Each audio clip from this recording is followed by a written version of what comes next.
ఆటకాలు ఎదురైనప్పుడు ఆ యొక్క శోధకుడు దేవుని యొక్క పర్మిషన్ తీసుకోవాల్సింది ఉంటుంది. దేవుని నుంచి పర్మిషన్ తీసుకుంది దుష్టుడు మనం శోధించలేడు. ఇక్కడ ఏమంటుండంటే నీవు మాకు సమాధానంని సిద్ధపరచుదువు. ఎస్, నువ్వు మా కోసం సమాధానాన్ని సిద్ధపరిచే దేవుడా మా జీవితంలో నువ్వు ఉన్నావు. మాకు సమాధానం మా జీవితాలలో కలగాలంటే అది నీ వల్లనే.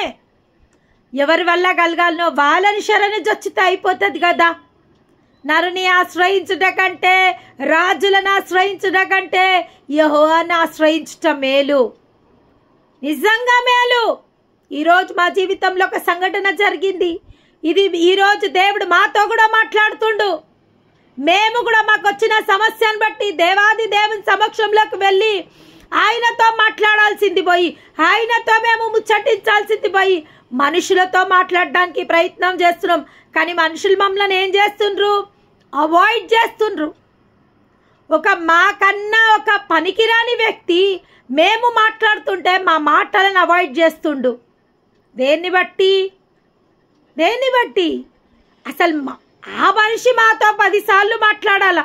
మాకు ఆ మనిషితో ఎంత అవసరం ఉందో ఆ మనిషితో కూడా మాకు అంతే అవసరం ఉంది. అయినప్పటికీ మేము ఆ మనిషి దగ్గరికి వెళ్తుంటే ఆ మనిషి మమ్మల్ని అవాయిడ్ చేస్తుండు. అదేవిధంగా మనకొచ్చిన ఇబ్బందులలో, మనకొచ్చిన శ్రమలలో, మనకొచ్చిన ఉపద్రవములలో అవి రాకముందే ఎప్పుడైతే మనం దేవాది దేవుని సమక్షంలోకి వెళ్తామో, దేవాది దేవుని సన్నిధికి వెళ్తామో అవి మనపై విజయము పొందజాలవు, అవి మనని బాధ పెట్టజాలవు. ఇంకా ఏమంటుండు?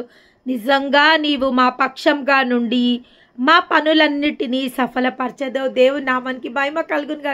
ఎవరు సఫలపరుస్తాడంట? దేవుడు మన పక్షంలోండి మన కార్యములని సఫలపరుస్తాడంట. దేవుని నామానికి మహిమ కలుగు. దేవుని దగ్గరికి వెళ్ళడం వల్ల ఎంత లాభం ఉంది చూడండి. దేవుని దగ్గరికి మనం వెళ్ళడం వల్ల మొట్టమొదట మనకు సమాధానమైన సిద్ధపరుస్తాడు. ఈ టెన్షన్లు, ఈ వేదనలు, ఈ బాధలు మనం పడాల్సిన అవసరం లేదు. రెండవదిగా ఆయన మన పక్షంలా మన పనులన్నిటినీ సఫలపరచెను. చూడండి ఎంత ఈజీ షార్ట్ కట్ మెథడ్ వదిలేసి మనము లాంగ్ ప్రాసెస్కి వెళ్ళిపోతున్నాం. మనం ఆ యొక్క దుష్టుడు మనని ఆశోధించి, వేదన పరిచి, నలిపి, పిండి, ఉతికి, ఎండేసి, బండగొట్టి, గంజిబెట్టి, లాగి, ఎండేసి, ఇస్తిరి చేసేదాకా మనం ఓపిక పడుతున్నాం. అవన్నీ మనకు అవసరమా? మనం చేయాల్సింది సింపుల్ పని. మనం ఫస్ట్ దేవుని దగ్గరికి వెళ్ళాలా. సమాధానం మనకు అనుగ్రహించే దేవుడి దగ్గరికి మనం వెళ్ళాలా. రెండవది మన కార్యాలని సఫలపరిచే దేవుడి దగ్గరికి మనం వెళ్ళాలి. అంతే, మనకు ఒకటే డ్యూటీ.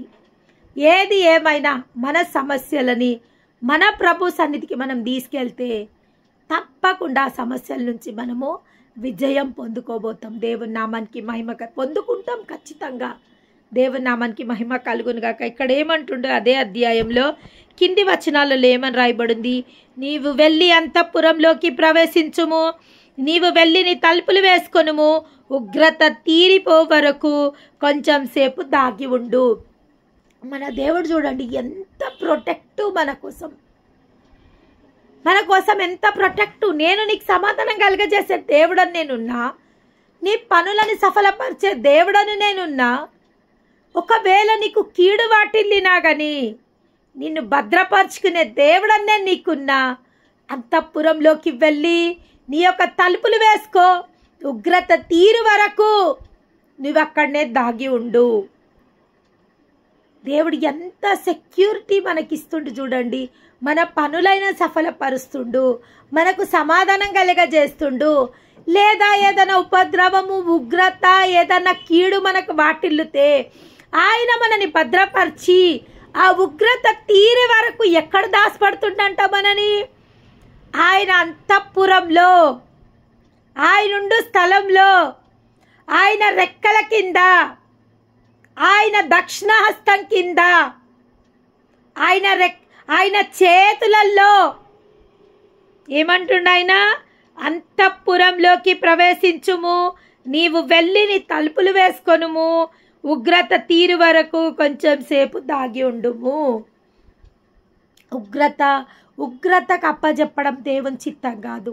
కీడుకు మనని అప్పజెప్పడం దేవుడి చిత్తం కాదు. మన దేవుని చిత్తం ఏంటంటే మనం సమాధానంతో ఉండి మన ప్రతి కార్యాలు సఫలపరచబడాలన్నదే దేవాది దేవుని యొక్క చిత్తం మన పక్షంలో అయ్యింది. దేవుని నామానికి మహిమ కలుగును గాక. ఎంత ప్రయాసపడి భారం మోస్తున్న సమస్త జల్లర ప్రయాసము. ఎందుకు మీరు ప్రయాసపడుతుండ్రు? దేన్ని బట్టి మీరు ప్రయాసపడుతున్నారు? అసలు మీరు ప్రయాసపడాల్సిన అవసరం లేదు తల్లి. మీరు చేయాల్సింది ఒక్కటే, ఎవరైతే నన్ను శరణ చేస్తారో, ఎవరైతే నన్ను ఆశ్రయిస్తారో, ఎవరైతే వాళ్ళు నా సన్నిధిలో సమర్పించుకుంటారో, వాళ్ళ భారాలు నాపై మోపుతారో, వాళ్ళ ఉద్దేశాలను నేను సఫలపరచబోతున్నా, వారిని నేను ఆదుకోబోతున్నా, వారిని నేను కాపాడబోతున్నా, వారిని నేను భద్రపరచబోతున్నా. దేవుని నామానికి మహిమ కలుగును గాక. ఎంత గొప్ప దేవుని మనం ఆశ్రయిస్తున్నాము. ఈరోజు ఎంతమంది బిడ్డలైతే నిజంగా ప్రభువా పశ్చాత్తాప హృదయాలతో నిజంగా ప్రభువా మనుషులను మేము ఆశ్రయించినాము, మనుషులని మేము దోలాడినాం ప్రభువా. మాకు కష్టం వచ్చినప్పుడు, మాకు ఆపద వచ్చినప్పుడు, మాకు విపత్తు వచ్చినప్పుడు మేము మనుషుల వైపు చూసి, మనుషుల వైపు పరిగెత్తి, మనుషులను ఆశ్రయించి తిరస్కారాల పాలైపోయినాము, అవమానాల పాలైపోయినాము, మేమెంతో వేదన పాలైపోయినామన్న ప్రతి ఒక్కరితో దేవాది దేవుడు మాట్లాడుతూ